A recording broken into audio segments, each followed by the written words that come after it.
தமிழகம் எங்கும் கிளைகள் கொண்ட Annamalai institute of hotel management and hospital management படிப்பில் சேர்வதற்கான அட்மிஷன் நடைபெறுகிறது. மதுரை புத்தக திருவிழாவில் புத்தகம் வாங்கி நூலகத்திற்கு தானம் அளிக்க ஏற்பாடு செய்யப்பட்டுள்ளதாக அமைச்சர் மூர்த்தி தெரிவித்துள்ளார். மதுரை தமுக்கம் மைதானத்தில் புத்தக திருவிழாவை அமைச்சர் மூர்த்தி தொடங்கி வைத்தார்.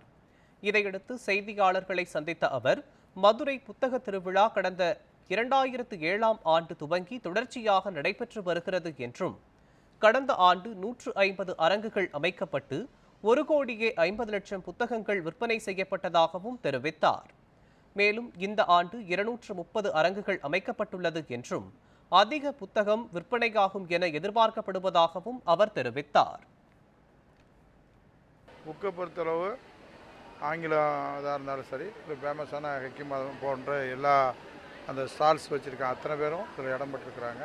அதுக்கான வாய்ப்பை 5ஆம் தேதியிலிருந்து 15ஆம் தேதி வரைக்கும் இது ஒரு பெரிய திருவிழா மாதிரி கொண்டு வந்திருக்கிறாங்க. இந்த புக்குகளில் ஒரு ஸ்பான்சர் பண்ண விரும்புகிறவங்க இந்த மாதிரி ஒவ்வொரு ஸ்டாலில் எதை விரும்புகிறாங்களோ அதை வாங்கி இதை கொடுத்தா, இது லைப்ரரியில் கொண்டு போய் கொடுத்துட்டோம்னா ஸ்டூடெண்ட்டு படிக்கிறதுக்கு பெரிய உதவிகரமாக இருக்கும்.